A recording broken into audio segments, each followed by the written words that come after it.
Hello and a very warm welcome to No One Gets Out of Here Alive.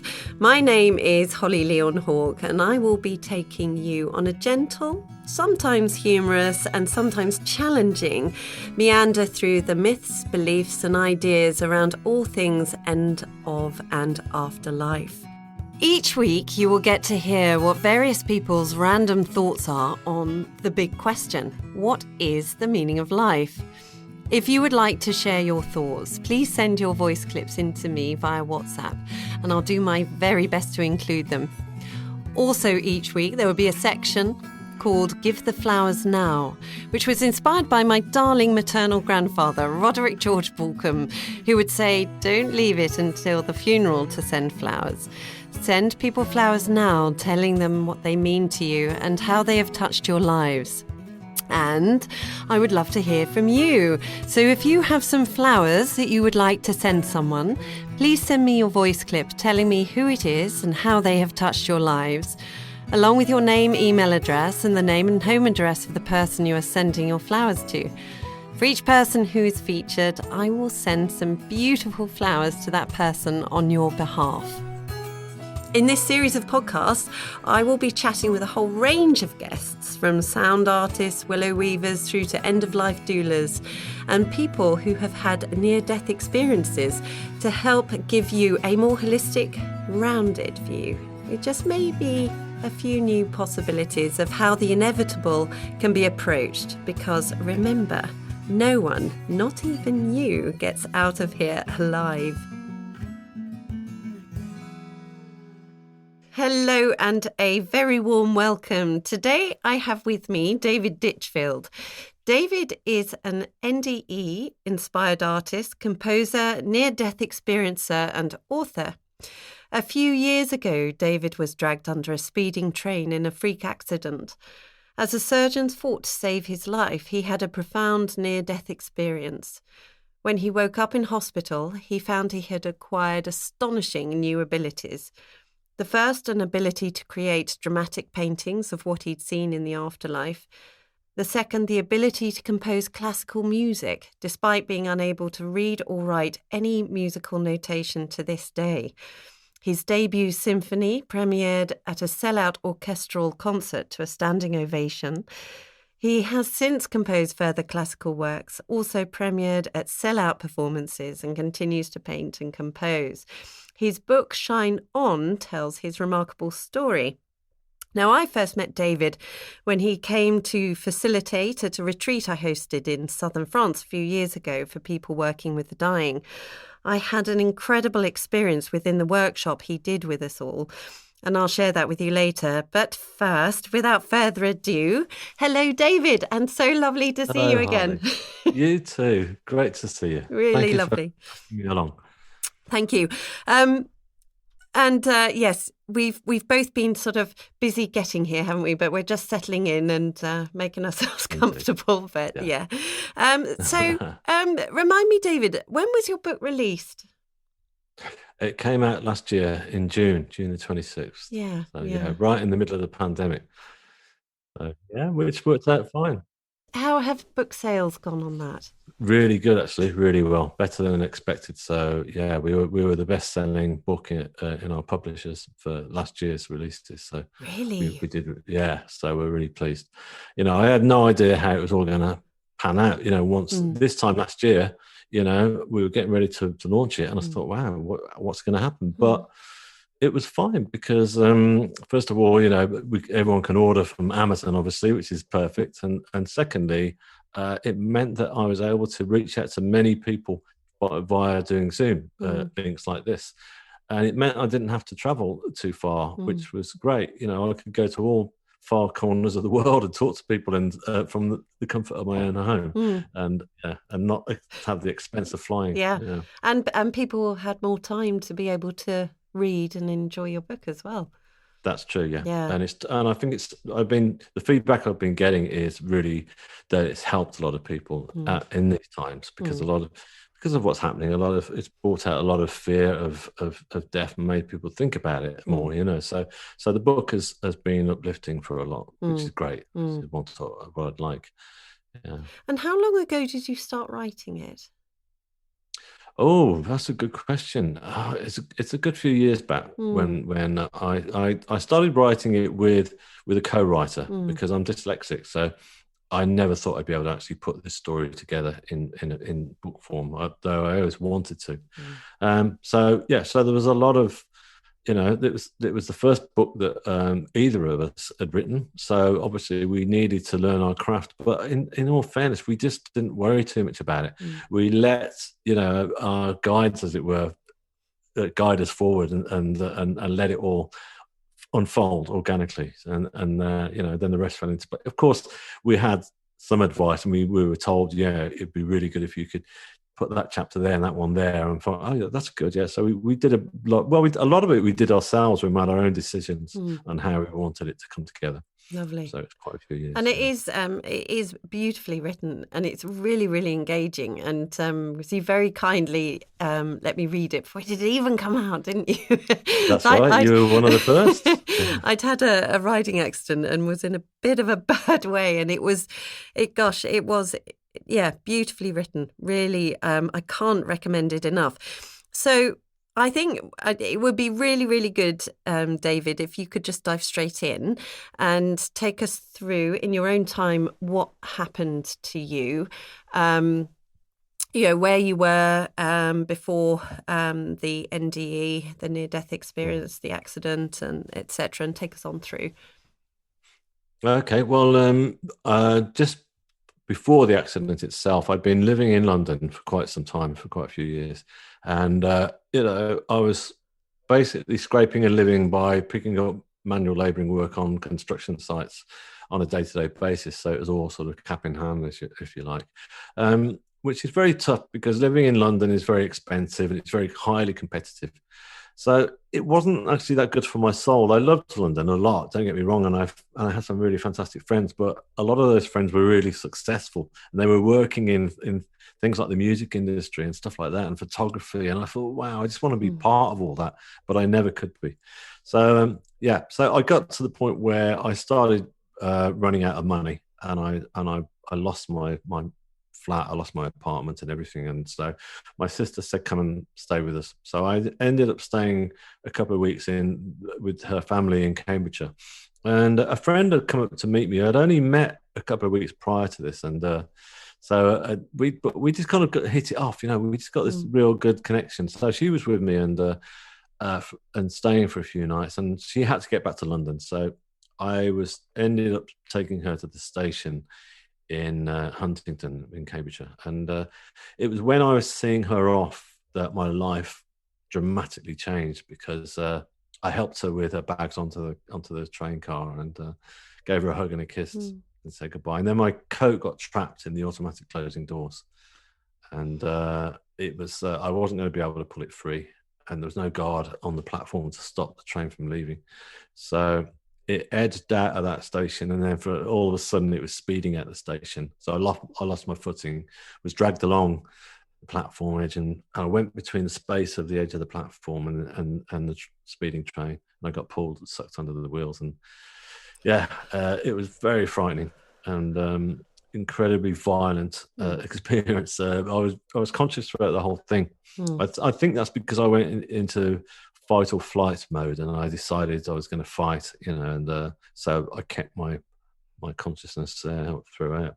So that was pretty scary. Although, I mean, the sheer fact you're even alive is incredible, isn't it? And we have talked before, and you mentioned about something flashing through your mind just before you went under the train about a baby.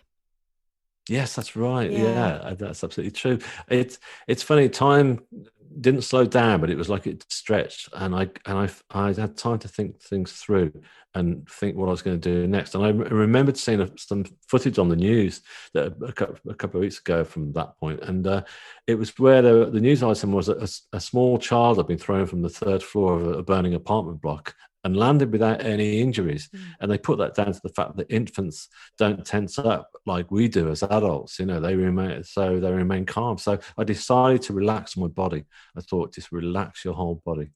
And as I went under, that's what I did. And and I guess that had a lot to do with saving me, but I know that there was something a lot more at play at that point, far greater than me and you and the train itself. There was something more spiritual that was actually protecting me from imminent death. And when you talk about time kind of stretching out, so not exactly slowing down, but is there any way you're able to explain that a little bit more? Because, I mean, I can't imagine how terrifying that must have been to have got my clothing caught in the door, the train's moving, and I can't free myself. I would, all I can imagine is my mind would go blank and it would just, So to actually think it through is incredible. It is incredible, but the thing is, I've also learned from this that anticipation and the thought of it happening is far more frightening than the actual reality. Yes, I was terrified, but I actually saw a documentary by this American scientist called Dr. David Eagleman, and he talked about this, and he's working on it. He said that it happens a lot with people who are like myself, who are facing death. And they've got time. It's not like a car crash where it happens instantly, where the car comes around the corner, it's bang. You've got, like, I had time to think, wow, this is about to happen, even though it was only seconds. And he said that this is what happens. He talked about a mountain climber who was on the edge of a cliff without any ropes. And he said that for him, the best way to describe it is that if you think that the mind is looking through a poor quality video throughout your life, suddenly it goes into 35 millimeter stretched cinema screen. And it was like that. You can see all around you and you sense everything and you've got time. I felt almost like 007 in the Bond movies. I felt like I got time, like Daniel Craig when you see him when he's just about to die, but he's very calm and collected and manages to save himself. And it was like that, without trying to. I'm not beefing myself up as being some kind of great hero, but I'm just trying to use it as a sort of way of comparison. That's how it felt. I felt like I got time to think, right, I'm not going to let this kill me. What am I going to do next? I'm going to relax. And even when I was finally thrown to the ground in between the tracks and the train was still crackling on, even then I actually thought to myself, think of Daniel Craig, whatever, or Indiana Jones. Yes. What would he do now? He would keep his head right down because I could get hit by some of the undercarriage. So I did. I laid out flat.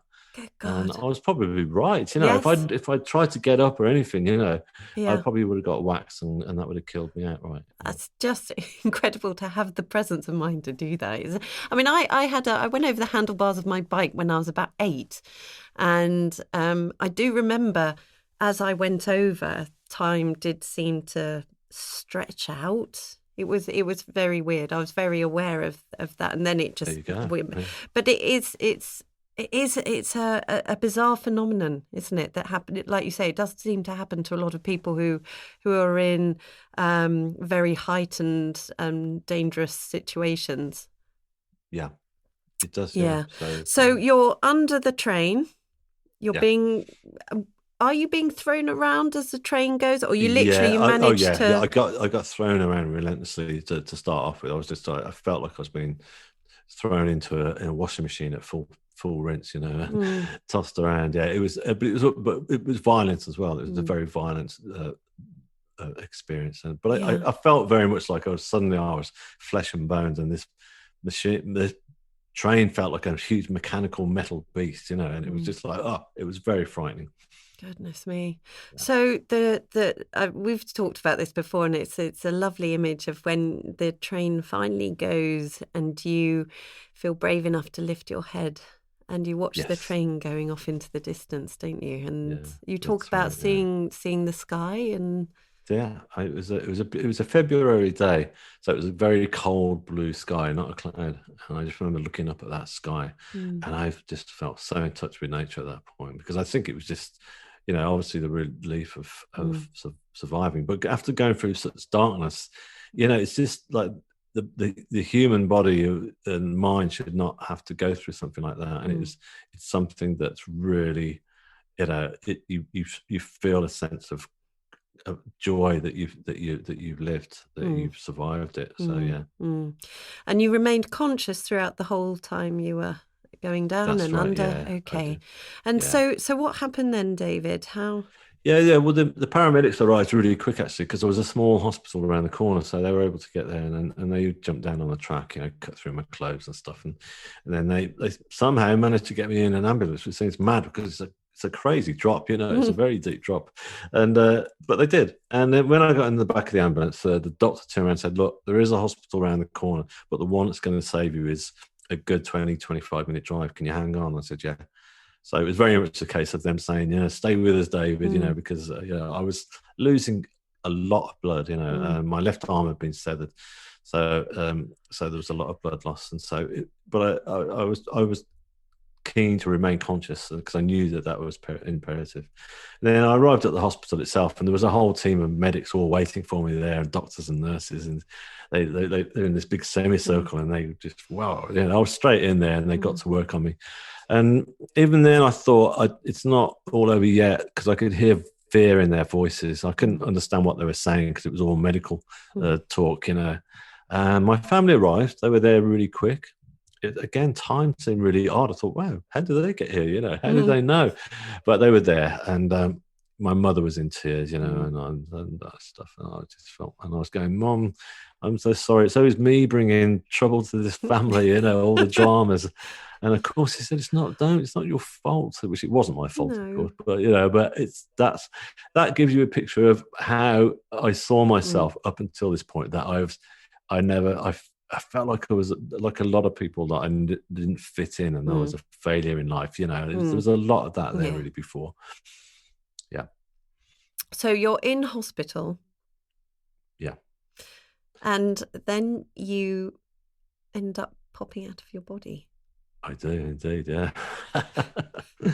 Not many people can claim that, can they? Body popping. Yes, body popping. To the highest extreme. Yeah. So I left my body. I suddenly went from all that drama and all the pain and the agony and the high tension to suddenly in a really peaceful place, in a really peaceful, darkened place, but not a foreboding darkness. It was a very beautiful, calm darkness. And I just looked around me to see where I was and what was going on. And the first thing I noticed were all these beautiful colours that were slowly pulsating all around me, like different orbs of yellows and ambers and greens and orange and stuff. And they were like little landing lights, at an airport, and I just felt comforted by this. Yeah. Because I figured, straight away that, I thought, is this it?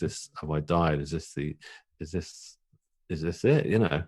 But I didn't struggle with it. I didn't fight it. I know that I've obviously read cases since, or heard that some people do fight it and resist it, but it's not like I wanted to die. But it was a far better place than where I had just been. Yes. And I was kind of still keen to see what was going on, and so I looked around me, and I noticed that I was no longer on the hospital trolley, but I was now laid out on what appeared to be like a big sort of slate, huge rock. It was like a medieval altar, is the way I always describe it. That's what it looked like, and it felt incredibly comfortable to be laid out on. And I noticed I was no longer clothed, but that didn't matter. I was still comfortable. And I was just covered in this blue cloth. It was like a sort of satin sheet, which kind of kept me comforted. And I looked to check my body and all my wounds, and everything was fine. Everything was just in place. There was not a single scratch or bruise. And so that was really lovely. And